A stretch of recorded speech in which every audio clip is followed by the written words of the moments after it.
धिसचा अर्थ हा, ही, हे असा होतो. धिस हा शब्द जवळ असलेली एक व्यक्ती, प्राणी किंवा वस्तू दाखवण्याचं काम करतो. धिसची महत्त्वाची टीप: धिस आणि दॅट हे दोन्ही शब्द एकवचनी असल्यामुळे त्यांच्याबरोबर वर्तमान काळात बी या क्रियापदाचे इज हे रूप वापरले जाते. धिसचे उदाहरण पाहूयात. हा कुत्रा आहे. This is a dog. ही पिशवी आहे. This is a bag. हे टेबल आहे. This is a table.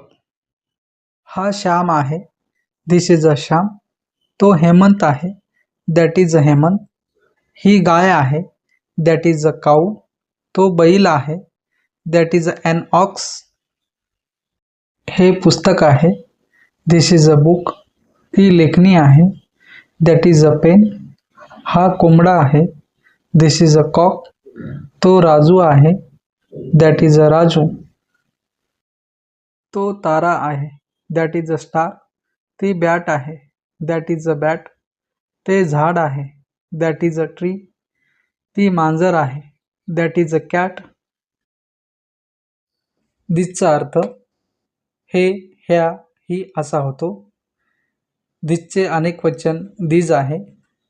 These हा शब्द जवळ असलेल्या अनेक व्यक्ती, प्राणी किंवा वस्तू दाखवण्याचं काम करतो.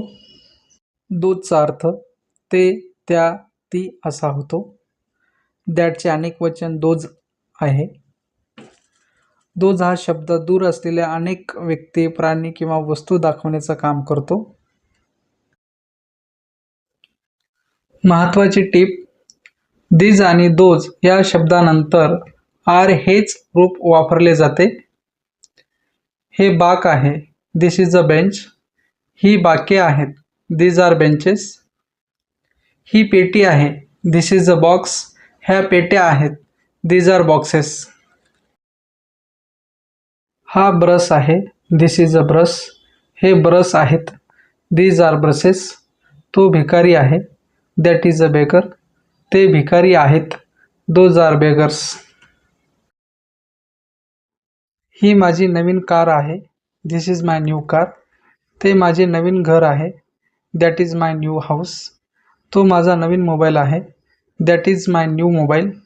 ही कार माझी आहे. दिस इज कार इज माईन. ती माझी नवीन बाईक आहे. That is my new bike. ते घर माझे आहे. दॅट इज हाऊस इज माईन.